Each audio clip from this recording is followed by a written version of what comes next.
Hello, my name is Carol Lyle Shaw, and welcome to Module 2 on becoming an awesome quilt pattern tester. In this module, I'll be talking about finding opportunities, choosing the right project, give you some tips about providing feedback and when to do it, what to do when challenges happens, and I'll end with some tips on how to find and connect with designers. This builds on the information that I provided in the first module. So if you haven't looked at that, I invite you to go back and view Module 1. Also, I've provided a PDF notes sheet for you. There are 3 pages, and I'll have a link to that on the YouTube, below the YouTube video, as well as on my blog on quilt pattern testing. The notes document includes an action plan, and I hope that you find it helpful as I review this material with you, and you're ready to go out and connect with some pattern designers rather. So once you decide that you are interested in becoming a pattern tester, there are some suggestions I have to make sure that, or to try to make sure that it is an enjoyable experience for you. First of all, I always recommend that people put their hand up and volunteer for designers that they admire or that they're interested in. You may never have made a quilt by that designer, but you've seen their work or you've looked at their website, their blog, and their patterns, and you think, gee, he or she looks kind of interesting. I kind of like some of the things they do, or I like them a lot. So yeah, it might be fun to be a pattern tester for that individual. But then you need to make sure that the particular pattern that you volunteered to test is something that you would like or enjoy. For example, I have testers on my list who say, I love improv, anything to do with improv, I'm in. But some testers say, you know what, I am not a paper piecer. So that wouldn't be something that I would enjoy, that type of pattern. So just be clear with the designer what kinds of things you enjoy doing or would like to perhaps even practice a bit more by being a pattern tester, and what kinds of projects might not be up your alley. Just because you say no to a particular pattern doesn't mean that I will cross you off the list. I will definitely keep people on my list if they have other interests that I think might be a better match in the future. Thirdly, make sure you do have the time available because, as I said in the first module, there are always deadlines involved for pattern designers. We want to launch a particular pattern on a particular date, or we might have a sew-along or a booth at a quilt show. So there might be some really firm deadlines that we need to meet. It might be a project that we think you can do in a weekend, which might mean 12 hours. But if you've got very busy weeks coming up, then maybe you don't have 12 hours in the next 4 weeks to actually make that project. So just be thoughtful and make sure that you're available. Lastly, once you see the pattern or a mock-up of the pattern, make sure that you have fabric available in your stash that's compatible with that particular design. And again, this is something you can chat with the designer about. You can send them photos of the fabric you're thinking of using, and they can give you some feedback on whether they think it will make an interesting sample of the particular pattern. I always suggest to people that when they're pattern testing, use your stash fabric. Don't get your most expensive, most precious fabric for a pattern that is still not quite ready to be released.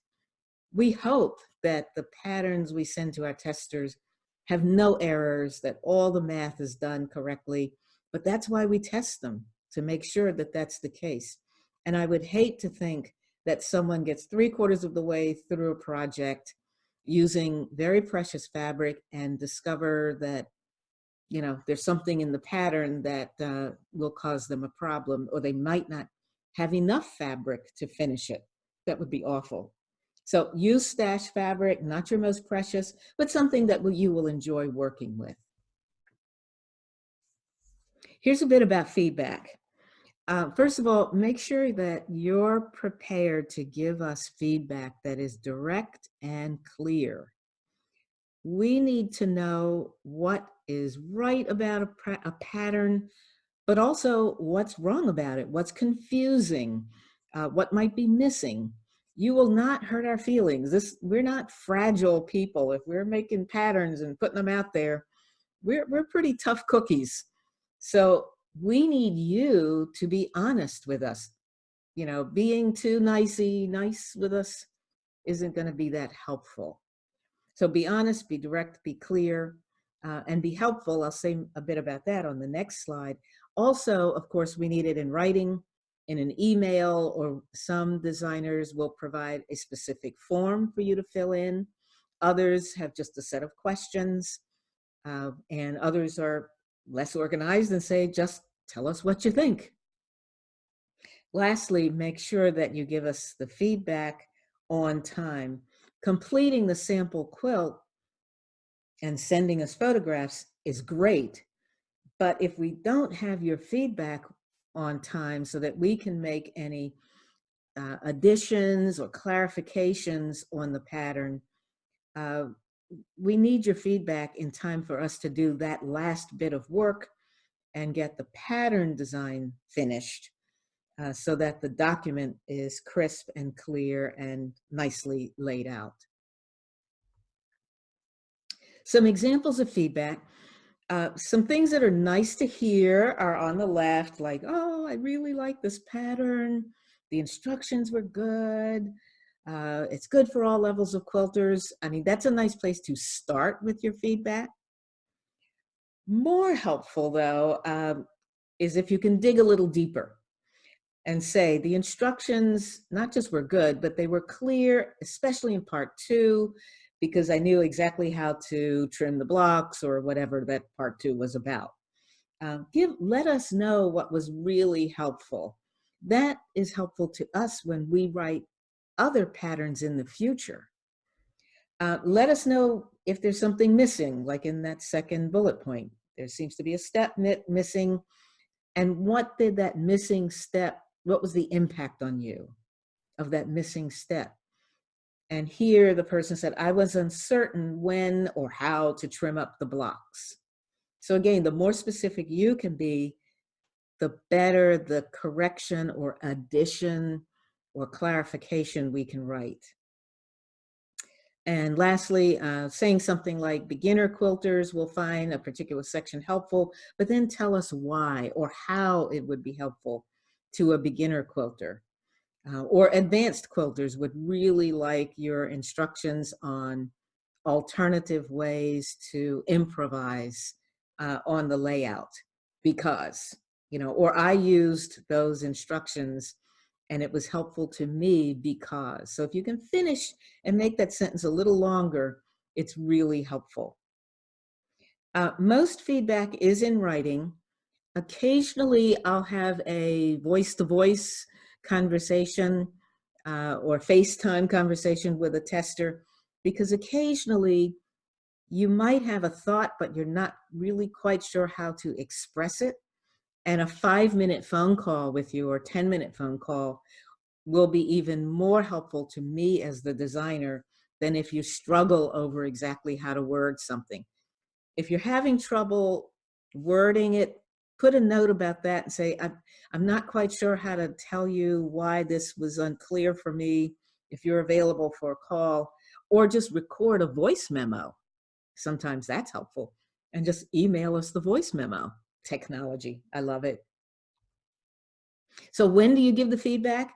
The The designer may have some specific milestones, such as when you have completed piecing blocks 1 through 5, fill out this part of the form and email it to me.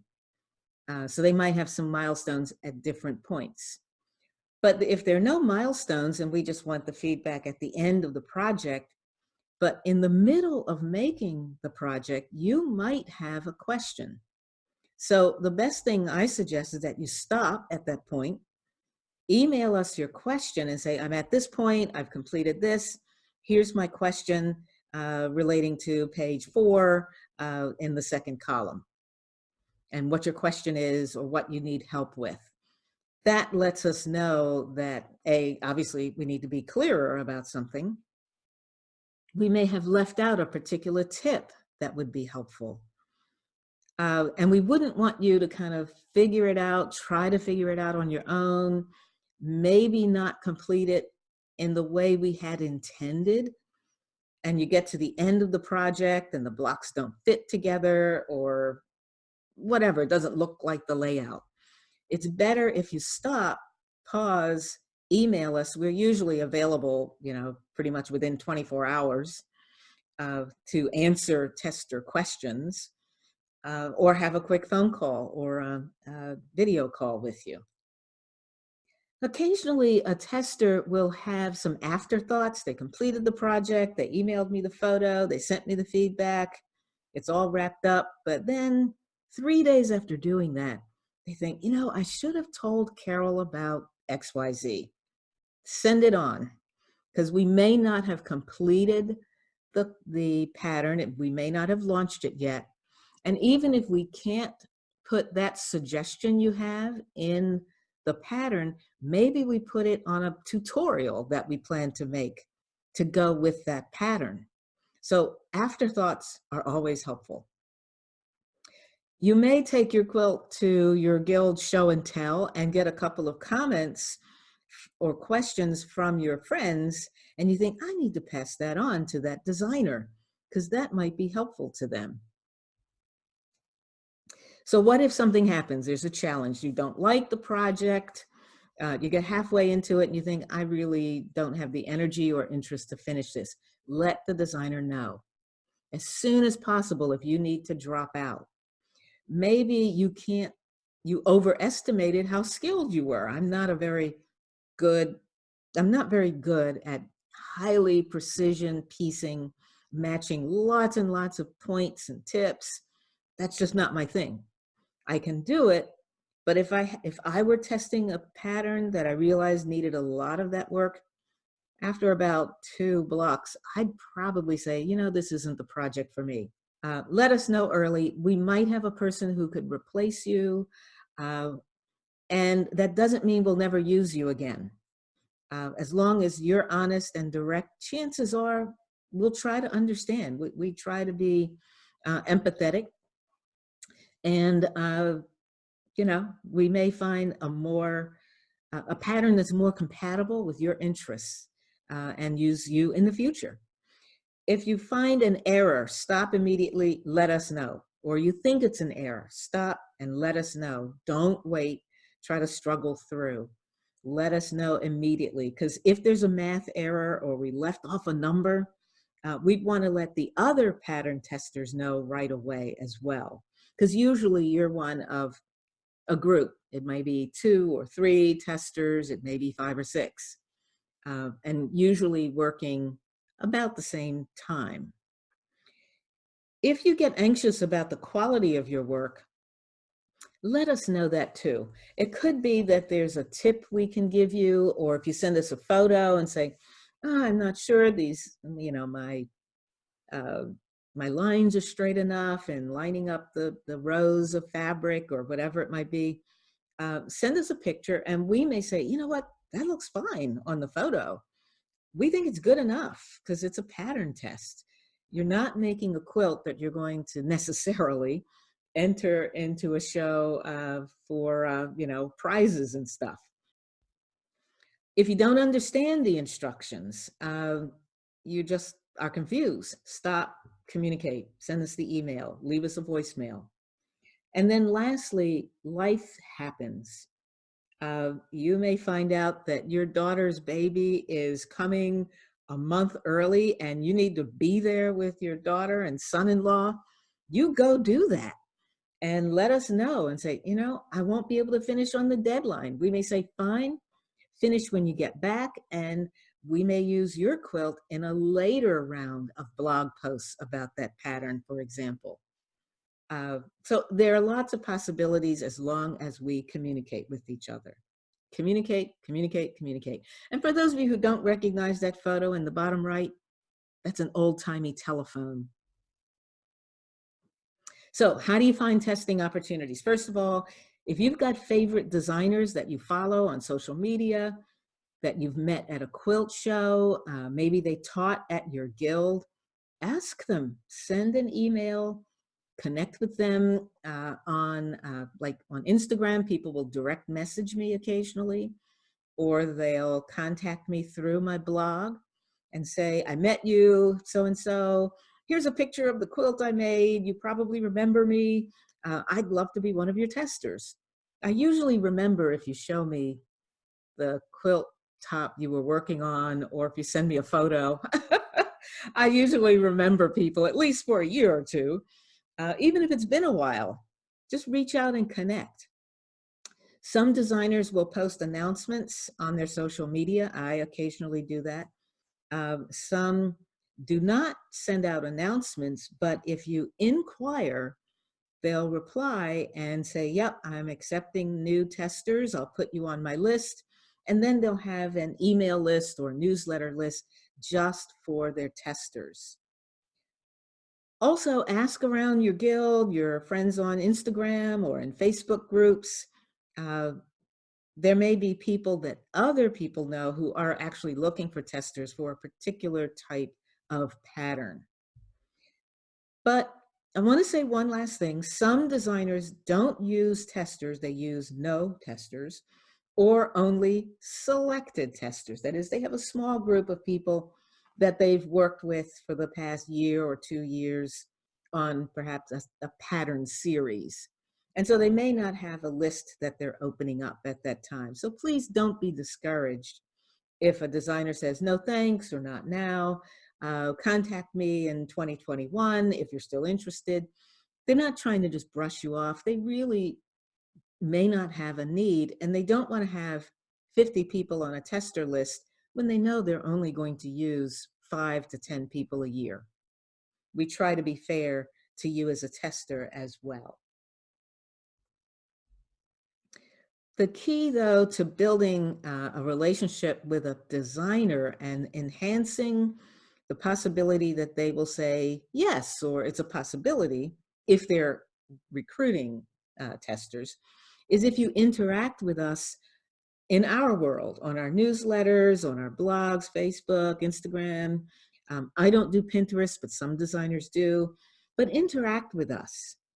Follow us, subscribe, make comments on other things we've posted. You don't have to make a comment on everything we post, but if now and then you reach out and connect with us, we'll start building a bit of a relationship with you so that when you decide that you would like to put your hand up and say, I'd love to be a tester, we will recognize you. We'll remember who you are.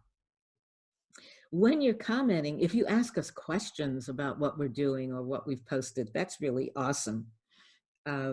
And if you like something, that a tutorial or something, just describe what you like. So there are lots of things you can do when you're commenting besides saying, great post, Carol. You can dig a little deeper. And again, you don't have to respond to everything we do. Once in a while is fine. Only comment when something piques your interest.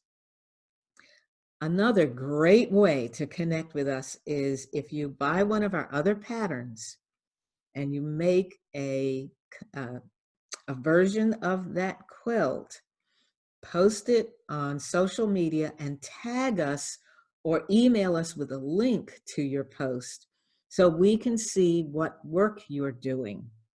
I'm more likely to interact with people that I feel like I know a little bit. Having met them and worked with them in a workshop, that I've taught or interacting on social media, which means I can interact with people and use pattern testers from around the world, which is awesome.